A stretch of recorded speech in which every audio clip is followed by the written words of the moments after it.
படைப்பகங்கள் இன்று ஆள் போல் தழைத்து அருகுபோல் பெருத்து சென்னையில் மாத்திரம் 38 முதல்வர் படைப்பகங்கள் உருவாகி கொண்டிருக்கின்றன. அதில் 8 பெருநகர மாநகராட்சியின் சார்பிலும் 30 சென்னை பெருநகர வளர்ச்சி குழுமத்தின் சார்பிலும் கட்டப்பட்டு வருகின்றன. இன்றைக்கு நம்முடைய சுப்பராயன் தெருவிலும் அதேபோல் கிருஷ்ணதாஸ் பகுதியிலே கட்டப்பட்டு வருகின்ற இந்த படைப்பகமும், அதேபோல் புளியாந்தோர் கடிகா நகர் பகுதியிலே கட்டப்பட்டு வருகின்ற படைப்பகமும், பட்டாளத்திலே கட்டப்பட்டு வருகின்ற படைப்பகமும் இன்று காலை ஆய்வினை மேற்கொண்டிருக்கின்றோம். இந்த 4 படைப்பகங்களையும் 20ஆம் தேதிக்குள் மக்கள் பயன்பாட்டுக்கு, குறிப்பாக கல்வி கற்கின்ற கல்வியாளர்களுக்கு ஒப்படைப்பதற்கு இந்த கலந்து ஆலோசனை கூட்டம் நடைபெற்றது. இந்த பணிகளுக்கெல்லாம் எங்களுக்கு உடனிருந்து ஒத்துழைப்பு நல்கி கொண்டிருக்கின்ற மாநகராட்சி பணி என்றாலும் சரி, சென்னை பெருநகர வளர்ச்சி குழுமத்தின் பணி என்றாலும் சரி, தோளோடு தோல் நிற்கின்ற பெருநகரத்துடைய மேயர் அவர்களும், ஆர்டிசி எல்லா நேரங்களிலும் எங்களோடு இணைந்து களத்திலே நிற்கின்ற கௌசிக் அவர்களும், மண்டல குழு தலைவர் அன்பிற்கினிய சரிதா மகேஷ்குமார் அவர்களும், முன்னாள் மாநகராட்சி மாமன்ற உறுப்பினர் அன்பிற்கினிய தமிழேந்தன் அவர்களும், புஷ்பராஜ் அவர்களும், வட்ட செயலாளர் கிருஷ்ணகுமார் அவர்களும் இணைந்து இன்று காலையிலே இந்த பணிகளை மேற்கொண்டிருக்கின்றோம். தொடர்ந்து அறிவிக்கப்பட்டிருக்கின்ற பெருநகர மாநகராட்சியுடைய பணிகள், சென்னை பெருநகர வளர்ச்சி குழுமத்துடைய பணிகளை தொடர்ந்து ஆய்வினை மேற்கொண்டு எவ்வளவு விரைவாக தேர்தல் அறிவிப்புக்கு முன்பு மக்கள் பயன்பாட்டிற்கு கொண்டு வர முடியுமோ அவ்வளவு விரைவுபடுத்த முதல்வர் உத்தரவிட்டிருக்கின்றார். அந்த வகையிலே பணிகள் விரைவாக நடக்கின்றது. இந்த பணிகளுக்கு எங்கள் துறையுடைய செயலாளர் கார்கல்லா உஷா அவர்களும், துறையுடைய உறுப்பினர் செயலாளர் அன்பிற்கினிய பிரகாஷ் அவர்களும், துறையுடைய CEO சிவஞானம் அவர்களும், சென்னை பெருநகரத்துடைய ஆணையாளர் அன்பிற்கினிய குமரகுருபரன் அவர்களும் முழு ஒத்துழைப்பை இந்த மக்கள் நல பணிக்கு எங்களுக்கு ஆற்றி வருகின்றார். மகிழ்ச்சியை தருகிறது. அமுதகரம் நிகழ்ச்சி தொடர்ந்து போயிட்டு இருக்கு. மக்கள் மத்தியில் எந்த அளவுக்கு வரவேற்பு பெற்று 370 நாள் கொண்டாடி கடந்த ஆண்டு பிப்ரவரி 19ஆம் தேதி அனைவருக்கும் அன்னமிடும் அமுதக்கரங்களுக்கு சொந்தமான எங்கள் மாண்புமிகு உயிரினும் மேலான கழக தலைவர் அன்பு தலைவருடைய பிறந்தநாளை முன்னிட்டு அந்நியார் அவர்கள் அந்த நிகழ்வை தொடங்கி வைத்தார்.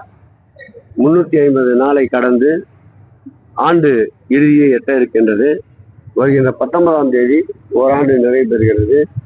எங்களுடைய மனநிறைவு எப்படி மாண்பு தமிழக முதல்வர் அவர்கள் பிள்ளைகள் மலைகள் பசியாராமல் இருக்க வேண்டும் என்பதற்காக காலை சிற்றுண்டியை கொண்டு வந்து இன்றைக்கு 20 லட்சத்துக்கும் மேற்பட்ட மலைகள் அந்த பிஞ்சு உள்ளங்கள் மகிழ்ச்சி அடைகிறதோ, அதுபோல் உழைக்கின்ற வர்க்கம், காலையிலே பணிக்கு செல்பவர்கள், அதற்குண்டான சூழல்கள் சரிவர இல்லாதவர்களை முடிந்த அளவிற்கு திருப்தி செய்ய வேண்டும் என்ற நோக்கத்திற்காக ஒரு நாளைக்கு 2 இடங்களில் இந்த அமுதக்கரங்கள் நிகழ்ச்சியை நடத்தி கொண்டிருக்கின்றோம்.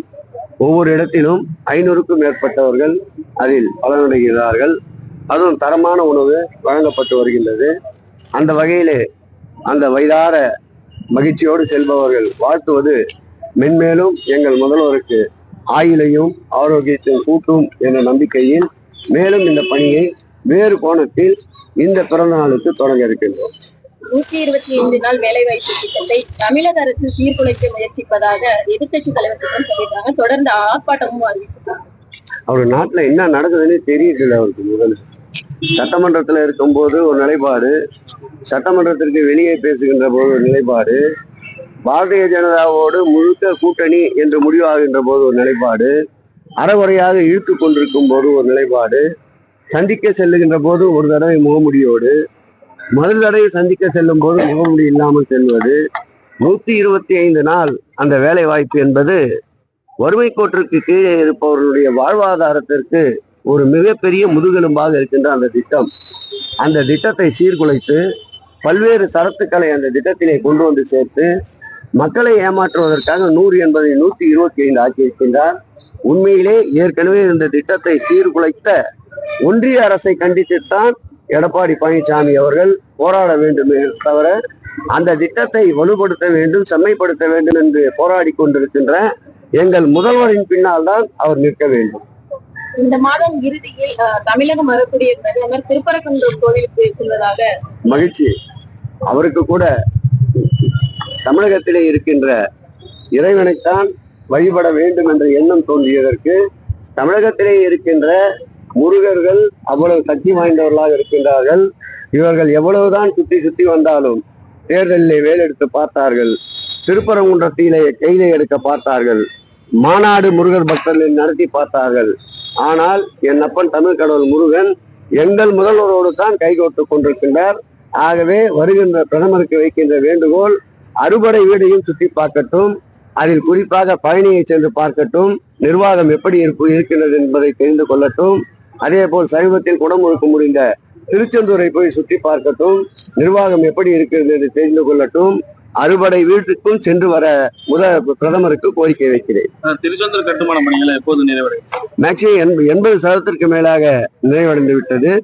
திருச்செந்தூருக்கு வருபவர்களுக்கு அறுபடை வீடுகளையும் ஒரே நேரத்தில் தரிசிப்பதற்குண்டான அறுபடை வீடுகளை 5 முருகர்களை உருவாக்கி கொண்டிருக்கின்றோம். நம்முடைய முதல் படை வீடான திருப்பரங்குன்றம், பழமுதிர் சோலை, திருத்தணி, பழனி அந்த திருக்கோயிலை வடிவமைத்துக் கொண்டிருக்கின்றோம். இறுதி கட்ட பணியை நெருங்கி கொண்டிருக்கின்றது. அதில் அர்ச்சகர்கள் மற்றும் பணியாளர் குடியிருப்புகள் கட்டுமான பணி தொடர்ந்து நடைபெற்றுக் கொண்டிருக்கின்றது. அந்த பணி மாத்திரம்தான் ஏப்ரல் மாதம் நிறைவேறும். மற்ற அனைத்து பணிகளும் இந்த மாத இறுதிக்குள் பணிகள் நிறைவேற்றப்பட்டு பக்தர்கள் பயன்பாட்டிற்கு பயன்படும்.